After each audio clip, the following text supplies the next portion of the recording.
Welcome to the Suicide Prevention Show. I'm Jackie Simmons. I am the host of the show, and I am super excited that you are here. We are going into a world called GOYA. GOYA is a very interesting place. There's an effect that happens around GOYA. And to help us understand this is my friend Bruce Hultgren. Just imagine being able to get people up off of their asses and how that could save your assets, which is a fun topic for me. So I want to know how this all came about, and to explain it and to help us all is going to be Bruce. So Bruce, please wave your magic wand and turn on your camera and join me in the studio. Poof. G'day, mate. Good day. All right, now you got to explain that. Where are you calling in from, Bruce? It's Monday morning here, so good morning from sunny Geelong, Victoria, Australia. Wow, it's Monday morning. No, I don't want Sunday to be over, but I get it. You had your Sunday already. Cool. Correct. Bruce, I am super, super excited to be with you and to have you on the show. Thanks for having me. Appreciate it. So early Monday morning, what's the best thing that's happened to you so far today? I woke up. Well, there you go. Best thing. It's as long as I do that and I do my one sit up per day, which is getting out of bed, I'm good to go. I love that. Now, for somebody who specializes in helping people get off their asses, that's funny. Yep. One step at a time. One sit up a day. There we go. So, Bruce, when it comes to saving your assets, how did these things get connected for you? I mean, take us on the journey into the world according to Bruce. Well, I guess this journey all started when I was 17. I was going to suicide on May the 22nd, 1982. That's how clear the date was. And the only thing that stopped me was I couldn't do that to my parents. I'm the youngest of four, and it was just one of those things. My parents didn't deserve that, so I didn't go ahead with it. The underlying current for all of that was I always knew I was going to do something different. I know I've always been different. And then at that moment, I kind of went on a journey to go, right, I need to make a difference on the planet. I need to make a difference in the world so no one else feels like this. And I was lucky enough to be playing professional sport for 8 years. So I channeled all my energy into sport, because if you're sitting around home and there's nothing else to do, what do? You might as well train. So that led to a professional athletic career. And then I was coming to the end of that, and then I started coaching, and it was like, okay, so all these lessons that I learned only when I got to the pros, why didn't I learn this when I was 12, 13, 14, or even younger? And so I started thinking about how can I make that happen? And technology finally caught up with the ideas, and I decided to develop an app. So that's pretty much how it started. And that was 5 years ago. And so 5 years of work was, what's all the stuff I wish I'd developed, I'd learned, I'd known. And I started off as a sporting app. And then as I was developing, I showed a lot of people, hey, this is what we're building. And they said, well, why can't we have one of these for schools? And then why can't we do a version of this for business? And what about men's health groups? And what about this? And I'm like, you're right, let's do it. So here we are. So here we are. Okay, so we're going to deep dive in a minute into technology, because that's, I'm one of those that I hear the word a lot, but I don't know what an app does that a website doesn't.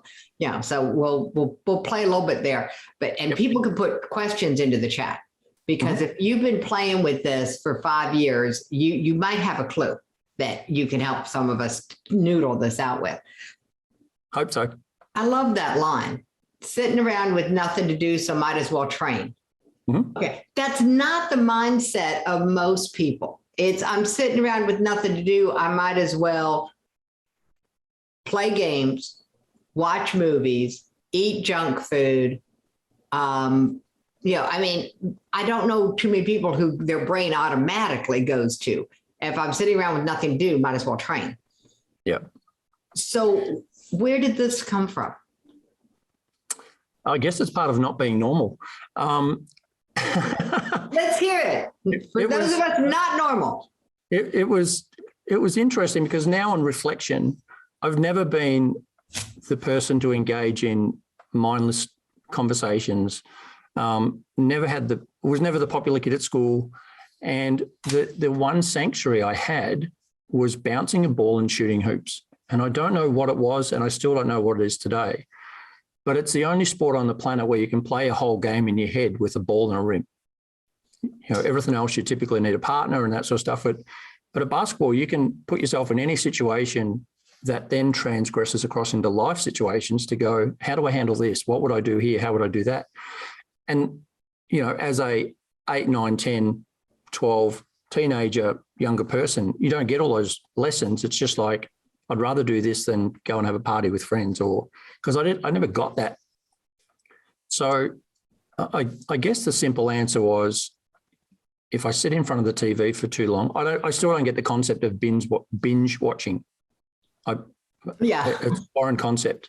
So I can sit and watch a movie, but don't ask me to sit and watch Lord of the Rings because it's 3 hours and it's like, no, I need to go and see that in 2 chunks because I'm just like, no, I could be doing something else. So, especially when I was growing up, I also grew up in a rural area. So, my friend wasn't next door, or it was like you had to walk a couple of miles to go and hang out with a friend.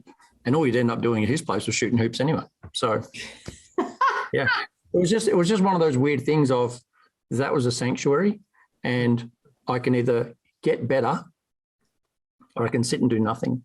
And it was like, I didn't have an intention of going to the pros. It just happened because I trained so much. Got it. You got good enough to get noticed. Yeah. And you hear stories about, do the fundamentals well, and you should be able to use both hands. And I would take that to heart. And I'm like, I'm going to be the best at that. There you go. All right. So what did you learn when you got to the pros that you wish you had known when you were younger? What's the first lesson that you went, why'd they wait so long to tell me? That's a great question. The level that you have to operate at is exponential to what you're used to operating at. And that's the biggest thing, like the speed at which you need to do things, the speed at which you need to think and operate, and just your level of training. Like you don't turn up, if you've got a 10 a.m. training session, you don't turn up at 9:55. You turn up at 9:30, you get ready, you warm up, and then at 10 a.m. you're ready to go. You finish at noon, and then my common thing was, well, at 12:05, I'm out, I'm going home. And all the guys got on the court and started doing personal stuff. And I'm like, what are you doing? They're like, well, we've got to do this and this and this and this. And I'm like, okay, so allow an extra hour at the end of every training session to do stuff on me that I found out I wasn't good enough during the session to improve on that. Had no idea. Oh, now that was really key. All right. Yeah. During the session, if you were aware enough, or you had people around helping you point it out, which, by the way, if you're going to point out things to people, do it gently. So you became aware that there were things that you could do better. And so and by example, because that's what they were doing, they were setting aside the time to work on the things that they could improve on for themselves. Not many of us get that lesson. Yeah, and I think now that I've broken it down even more, it's the incremental learning. So I turned up as a 20-year-old in the pros, and you're playing, you get someone who's 28, and you get upset with yourself because the 28-year-old beat you in some way. And you go, I need to be better than that. You don't give yourself permission to fail and go, well, he's been doing this for 8 more years than me, or 5 more years, and this is what he does. So the first lesson I teach kids now when I'm training is give yourself permission to fail, and no one dies if you fail. Like, this isn't surgery. There's only 2 places where you need to win: surgery and war, because lives are at stake. outside of that, like who cares who wins the championship? Who cares who wins this? Are you a better human being for the result of what you've just done? And can you forward those lessons onto the next generation so you don't have to wait to that next, iteration of time before this person learns it? All right. So that's really interesting. Okay. So failing, giving yourself permission to fail.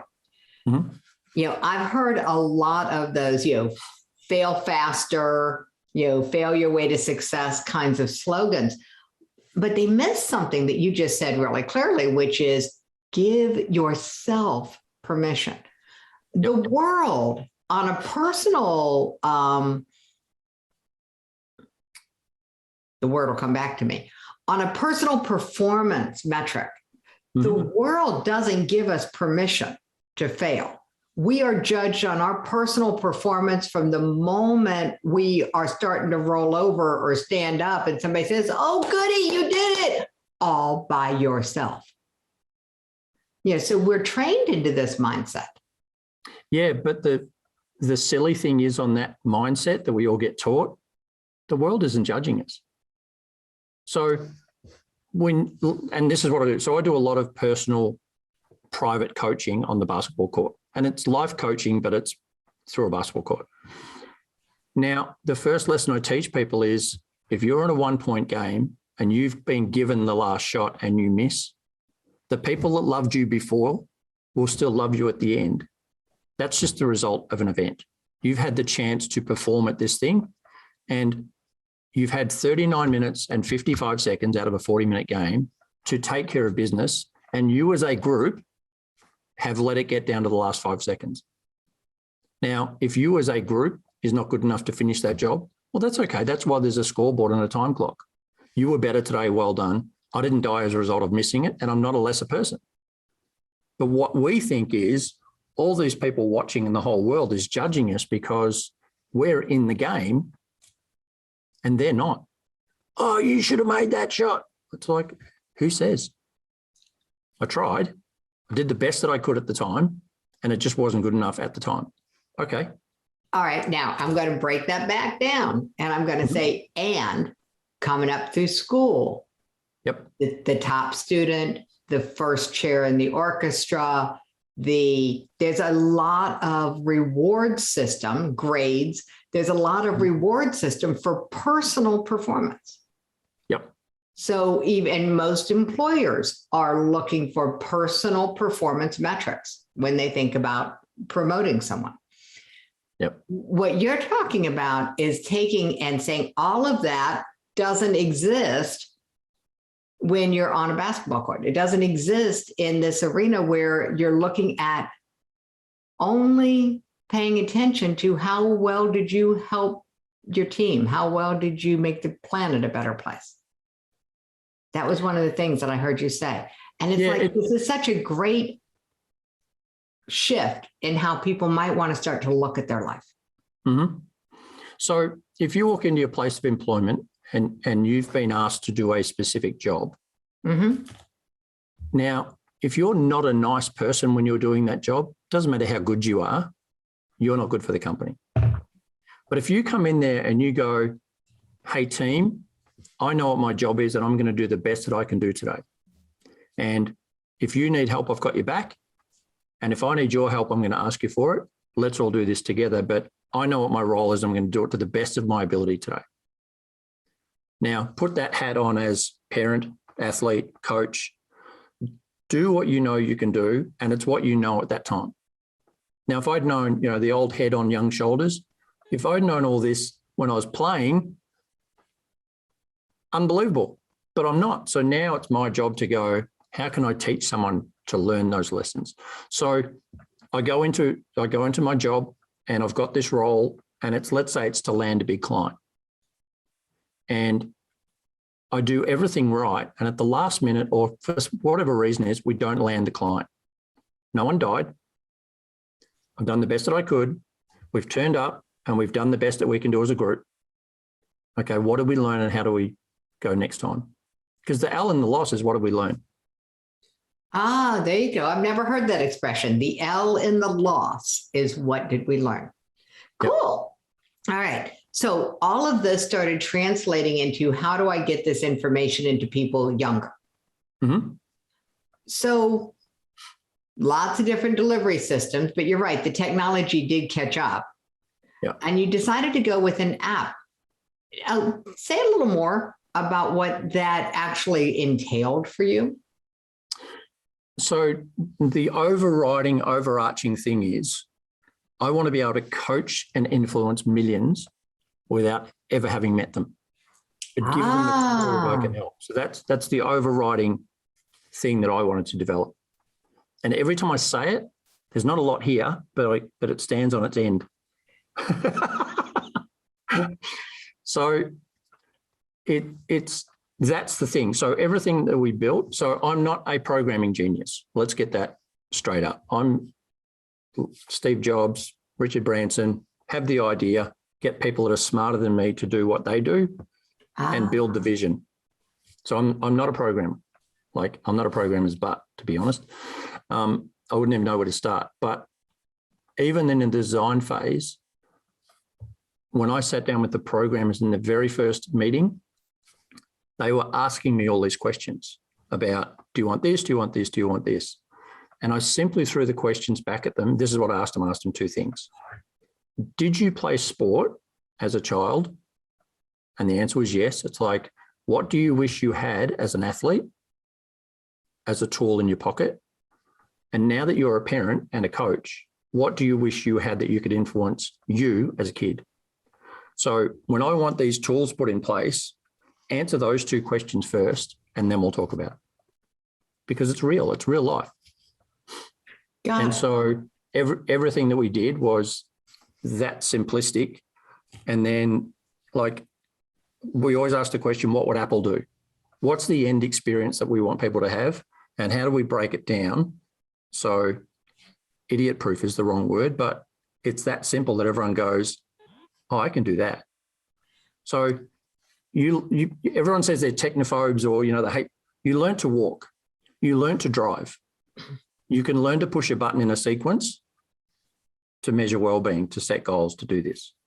So really interesting, because that process that you just walked us through was like, holy crap, the elephant in the room with somebody trying to develop a website or trying to develop, in this case, an app or anything where they're working with developers is usually a communication gap. Correct. Usually a communication gap.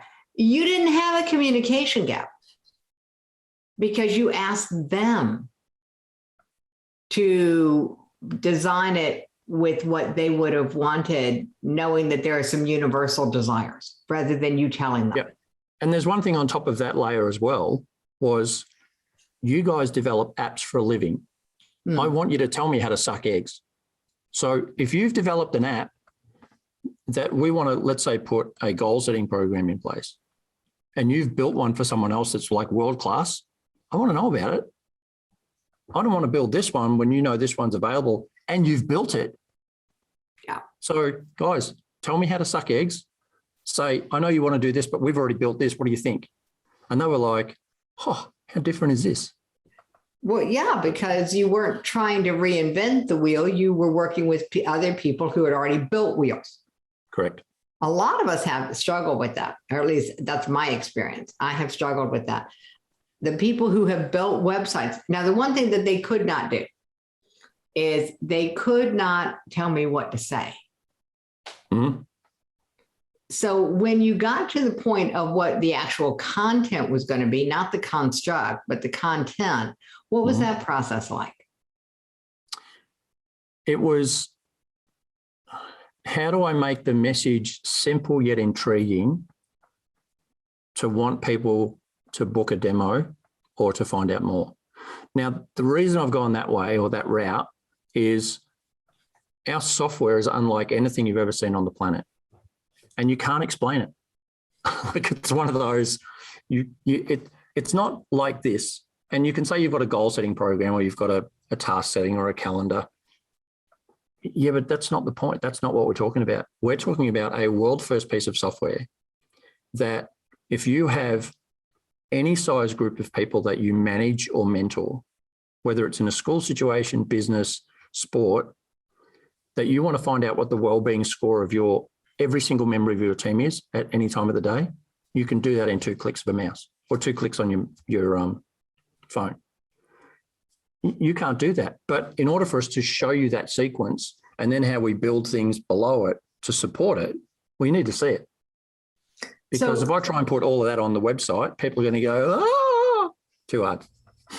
Yeah. Okay. So got that. Now, what's really interesting is that they can only see what the members of their sports team, employee base, or students are willing to input. Correct. And it's about relationship.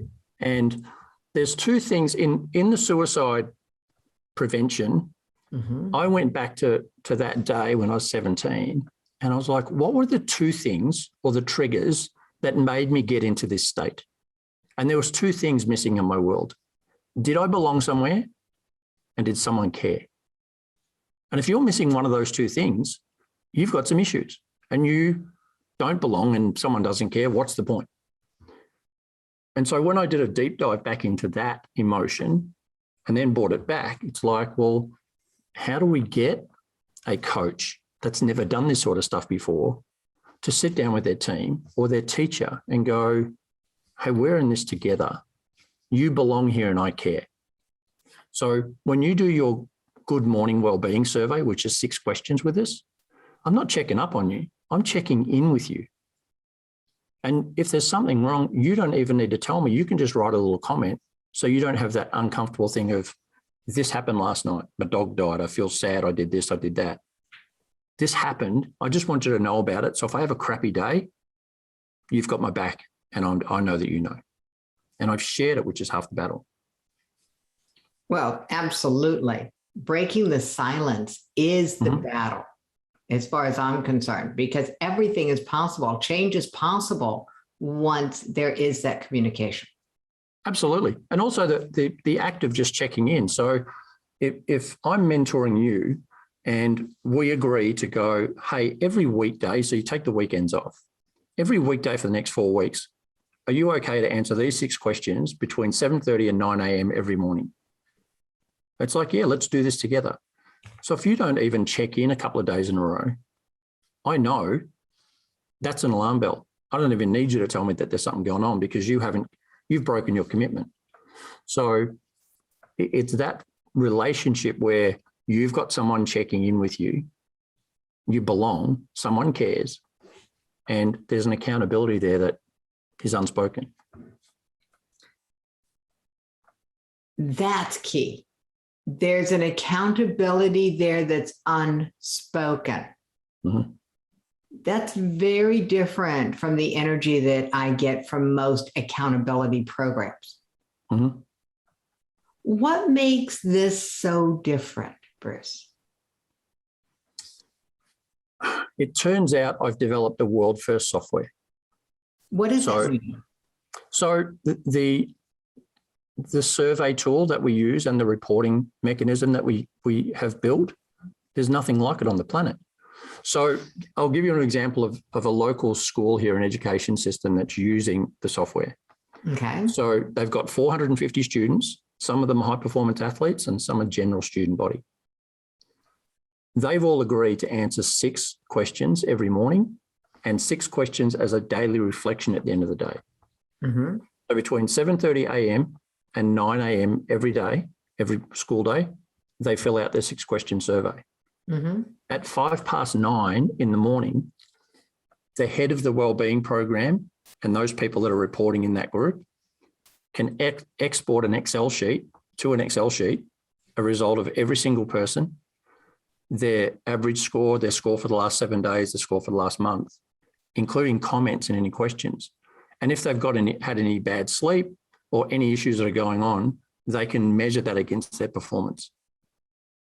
Wow. And then at the end of the day, they can do a daily reflection of, was today a good day for you? And so just those 2 things alone, they have 2 times a day where they can do an export of a report of the whole student body, and they can do an average score for the whole group, per class, per student. So technology aside, my understanding of how the brain works, that simple tool and commitment to use it of checking in twice a day. I mean, this has been written about and reported about. It is a game changer for most people, just simply becoming more aware of themselves and their interaction with the world and their general satisfaction with life. Yeah, so even the act of mindfulness of be here, be now, well, that's what it is. It's stopping everything else and going, let's stop for literally not even 2 minutes and answer these 6 questions. Boom, boom, boom, boom, boom, done. Back in the pocket, off you go. The need that we have to be part of a group and the need that we have for autonomy can sometimes feel in conflict. Does that come up for you all?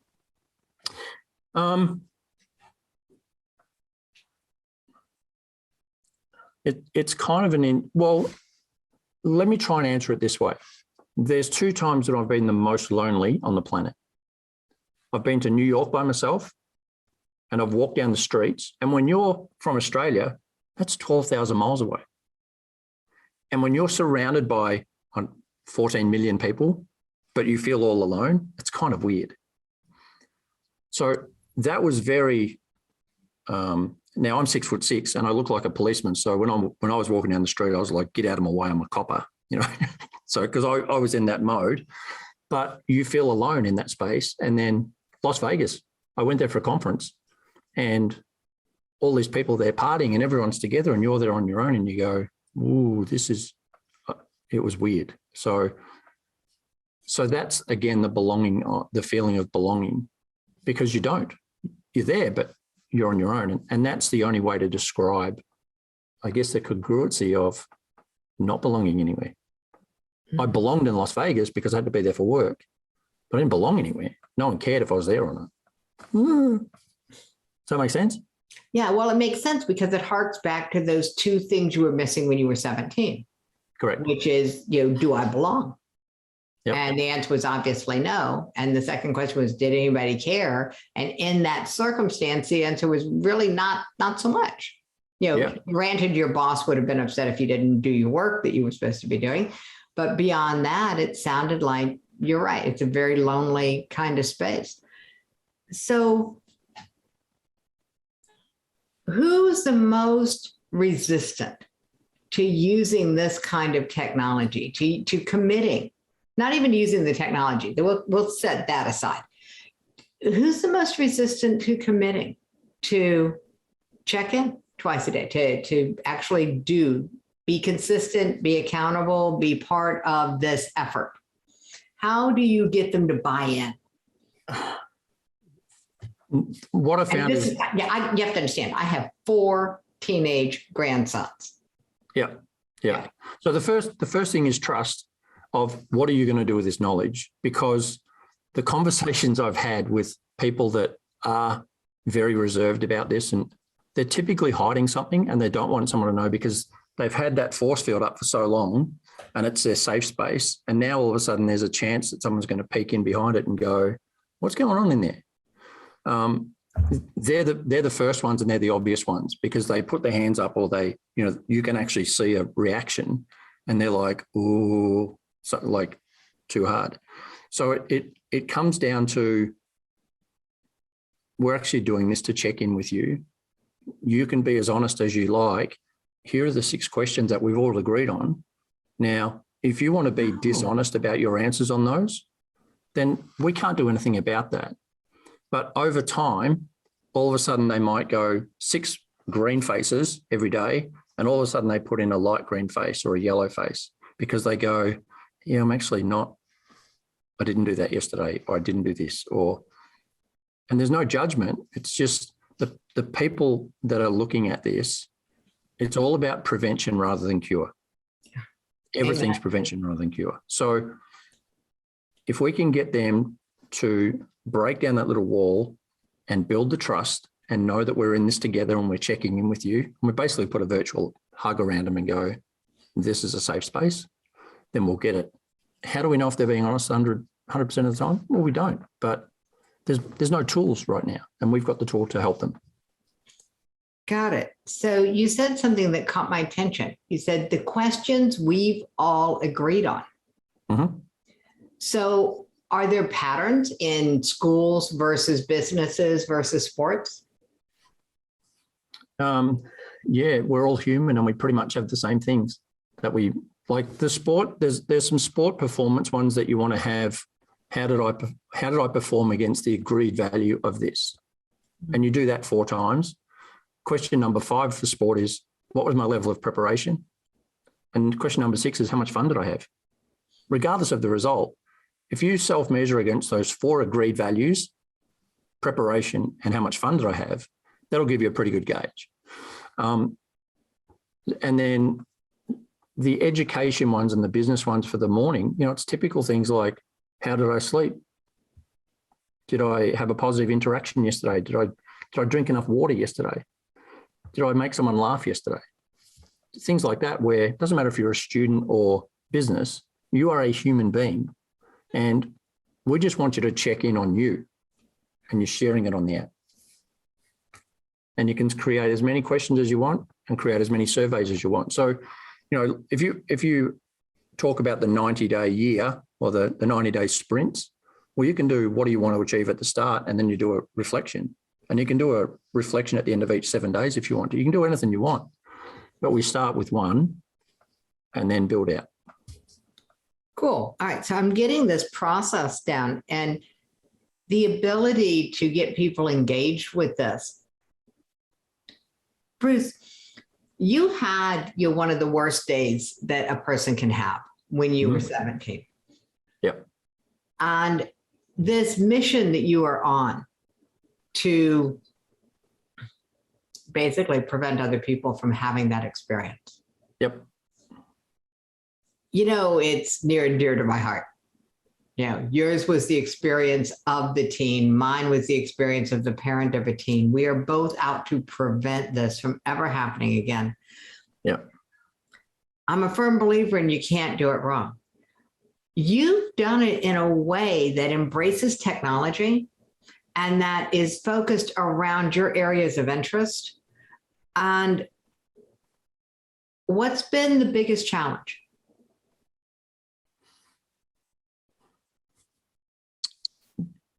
What I found the biggest challenge right now, because Australia right now is in lockdown, and we are in the most lockdown state on the planet. We've effectively been locked down on and off for the past 18 months and still in lockdown now. So we had another year 9 student from the local high school. One of the local high schools killed himself last Friday. That's 5 in 12 months from the one school. And the new employees that are out there that are people and culture. What does that mean? I'm sorry, people and culture?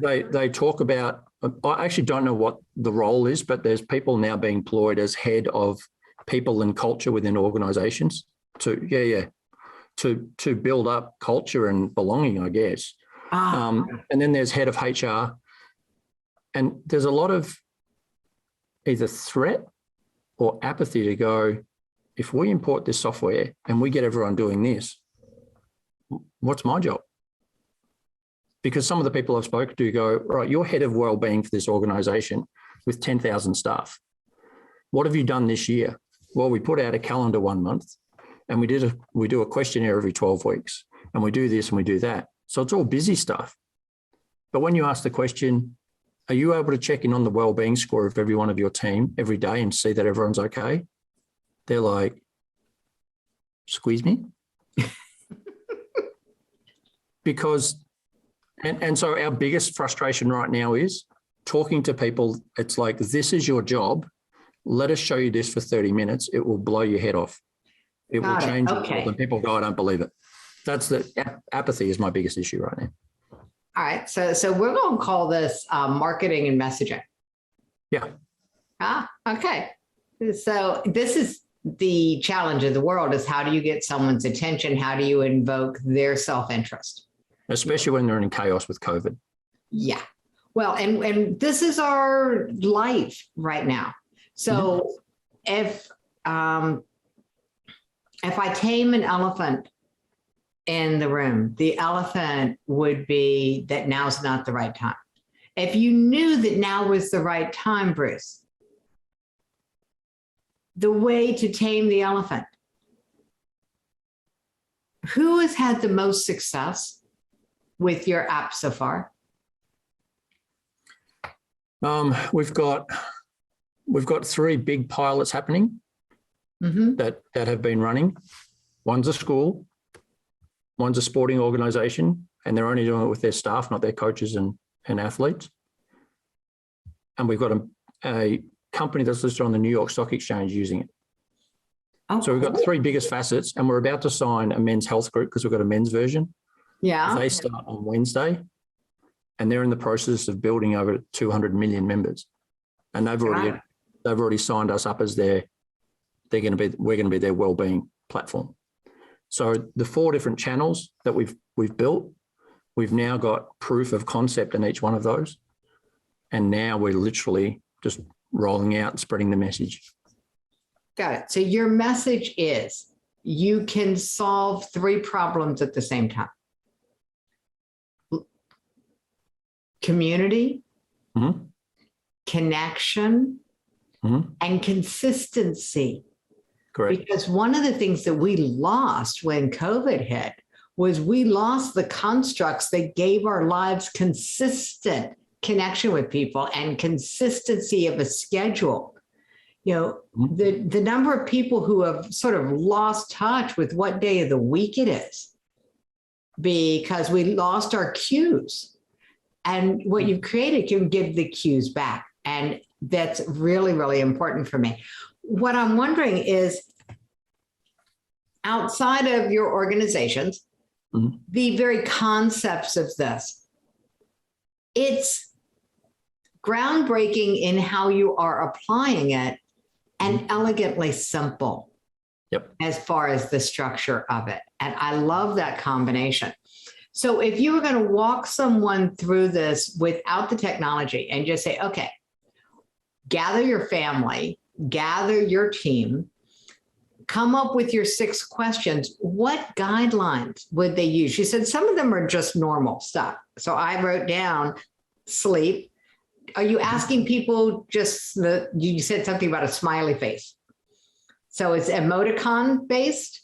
Yeah, so each question has 5 faces. It starts with red, sad, to dark green, happy, and there's like orange and yellow and light green and dark green. There's a chance to write a comment in. So some places say, how was your sleep? How many hours did you get? So you put 6, 7, 8, 9 in the comments. To be honest, most people have said, guide us, you know, what are the top 20 questions and like, let us choose. So we've built that and we talk to people about that, but we've also added them onto the website. So if it's TheGOYA.Life /wellbeing, there's a whole bunch of questions and suggestions that you can do there. Got it. Okay. So we'll make sure that everybody has that, because I'm interested in those top questions as well. You know, what are the questions that are getting you the proof of concept, that are showing up where people are going, yeah, having somebody know this about me is really important, or having me know this about me. Yep. Now, I'm going to name an elephant in the room. Okay. There's a man named Marshall Goldsmith. He's an influencer on LinkedIn. I ran across his stuff years and years ago. And I started reading his books. And at one point, I was doing his process. And you notice I said at one point. And his process was a check-in system. And he said most people do it for only 2 weeks. And they don't quit because it doesn't work. They quit because it does. And they just weren't prepared for change to be that easy. And I'm wondering if that's something that people are concerned about, that not that it won't work, but that it will. And it'll be something that they're just not ready for, that they could actually have the success that they want in their organization, on their team, within their business. The elephant in the room for some of us is that we're not afraid of failing. We're afraid of succeeding. Absolutely. Yeah. There's no question about that. And again, going back to the sporting environment that I grew up in, I realized that in the 8 years that I played, at no stage during the heat of battle, as in during a game, did I get coached or taught how to do something better. So next time I went back on the floor, I could work on that or be aware of it. Okay, say that again. Big insight. At no stage. So you're playing in this professional league, you get subbed out and you may have made an error. At no stage did the coach walk up, put his arm around or do whatever you did then and go, hey, you know how you tried to do this? Next time try that, or be aware of this guy doing this. Not once. In over 200 games in 8 years. Wow. And I was like, yeah. So now I didn't realize that until my 40s, where, you do a deep dive of, you're embarrassed about this and you're unworthy of that and all the usual stuff you carry, and then you unpack it and you go, holy crap. Again, part of the journey.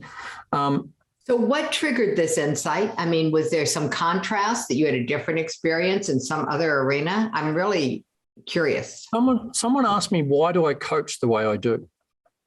And I got a collection of, I was coached by some of the best basketball coaches in Australian basketball history. No question. But at the time, they did the best that they could do at the time. Mm-hmm. And that's the way it was done. So I've taken all those best bits and still teach half those lessons. But what I make sure I do is when someone walks into the stadium or the gym, they have to walk out better. Now, it doesn't matter what that is for them, but we have a rule that you must walk out better in your own way, because then together we grow. Whenever I pull someone out, even if they have or haven't done something wrong, I'll be like, let's give them feedback so they walk out better. Even if it's mentally, they walk out better.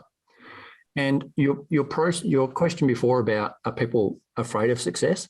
Absolutely. But I think some of the issue is it's made scary because all the traumas that people are carrying around, they're trying to be released all at once instead of going, let's just deal with this one because there's a chain along here. Now let's deal with this one, but it's baby steps. Because when you're ready, the old saying of when the student's ready, the teacher will arrive. Our thing is, hey, we're here. Now, if you're not ready for this, just do this. Now, if you answer your 6 questions and you don't want to be honest, but we've got you to the point where you want to check in privately once a day, we're in front. Got it. Now, if they decide not to act on that, and I can't do anything about that. Yeah. But what I can do is nudge, nudge, nudge. Oh, by the way, here's some free lessons.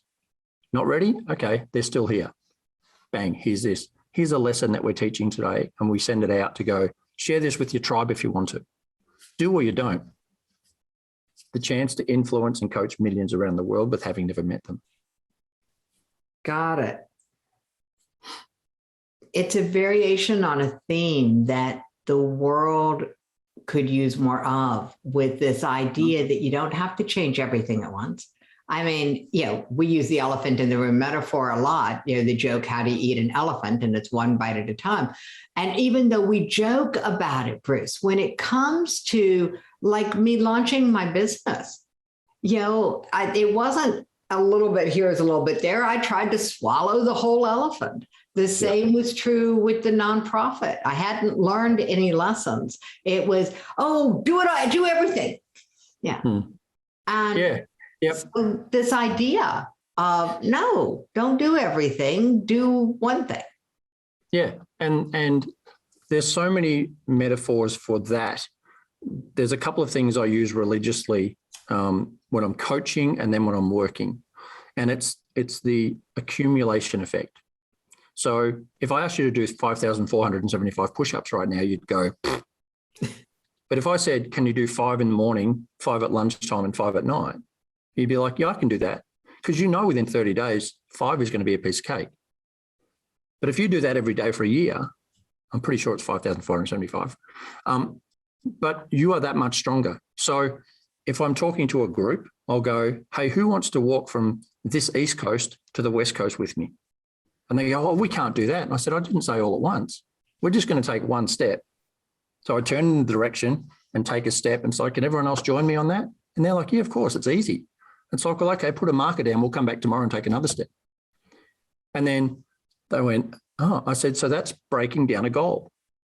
You want to do something in your sport, and it's, let's not call it the 10,000 hour rule. Let's call it the 20-hour rule, because then you're proficient. So practice something for 20 hours, and it's been proven that it doesn't matter what it is, golf, music, singing, blah, blah, blah. Measure it for 20 hours and do 10 minutes at a time. Okay, whoa. You just, there's a myth busting happening in my head. Okay, because you said, forget about the 10,000 rule. And I know there's a lot of controversy around the 10,000 hour rule anyway. But 20 hours in 10-minute increments? So there's a book, and I'm pretty sure it's called the 20-hour rule. Okay. But basically what it is the concept of, if you want to become proficient at something and good enough, do it for 20 hours. If you want to become an expert, you've got to do it for 10,000. Now, most people don't want to become the expert and don't have the time or the inclination for 10,000 hours, because that's a lifetime. Whereas if I want to teach you how to spin the ball on your finger, if you've never done it before, then I'll show you the tricks, and I'll say, set a timer for 5 minutes, which is a long time when you're trying to do it, and then come back again tomorrow and do 5 minutes, and do it all the time till you get to 20 hours. You can't help but succeed. Now, I've broken down shooting a basketball. I can teach anyone on the planet to shoot a ball proficiently in 18 minutes. 18 minutes. I've done it in over 10 years in 7 countries, even through interpreters in the Middle East, from kids that have never played before to adults, from 8-year-olds to professionals. It's never failed. The secret is, when I show you how to do that and you feel that success, your job now is 10 minutes, 10 minutes, 10 minutes for 20 hours. Now, do it, great. Don't do it, not my problem. I've given you the tool. That's the secret. Do you have the discipline to do the 20 hours? You might get to 10 and go, hey, I'm pretty good at this. Do the next 10. That's the magic. That's the magic. Okay. There are a lot of parts of the brain that start kicking up. I call this the elephant in the room. Yeah. It's too simple. It's 10 minutes. Yeah, but it's 10 minutes until it adds up to 20 hours. That's a lot of sessions. Yeah, that's like, oh my God, I'd have to be consistent. 10 minutes is a long time. Yeah, it can be. Holding your breath for 3. Yeah, there we go. 10 minutes can be a very long time. I used to teach how to sell in 7 minutes or less, how to deliver a message that matters in 7 minutes. Yep. And we know you can start a movement in 7 minutes, because it was my daughter's 7-minute talk that launched the whole teen suicide prevention movement. If we apply that to our lives, that if there's something we want to get better at, we are willing to simply engage with it for 10 minutes a day. You know, we're going to have you come back, because we're going to put a challenge out to everyone to do a daily check-in in the morning and in the evening, and do it every day. 5 minutes morning, 5 minutes evening, that's 10 minutes until we have 20 hours. And Bruce, I will set up some way for them to check in until we figure out a way to maybe bring their app into the Teen Suicide Prevention Society. I think until then, we'll just engage the community with the great experiment and see what kind of mindset shift we can create in doing something so simple. I can actually give you a drill to do that. Oh, that would be awesome. So if we start a 21-day gratitude journal, and you've got to write down 3 things every day for 21 days in a row, and you're not allowed to repeat anything. Got it. 3 new things. Now, science has proven that between day 15 and 18, there'll be a positive mindset shift. You can't avoid it because you have to read through all those things and your brain goes, success, success, success, success. That's really hard to say over and over. And then by day 15 to 18, that's what happens. So when we're doing a demo, there's two things we talk about. It's the wellbeing stuff and then start your own gratitude journal. Doesn't matter what your walk of life, that's what we do. There we go. So Katie took time to chat that up. Your link for your gift is amazing. All right. So that's already in here. So people can find their life purpose easily and fast. And that's been a controversial topic in this season. And so we will have a good time with that. And then Bruce, we will follow up and get you back on again. Is that all right? Absolutely. I'd love to. All right. So there we go. So Bruce, thank you for being willing to share your story and for being part of this journey. You're most welcome. I appreciate you. You're most welcome. Right back at you, my friend. Thank you for doing what you're doing.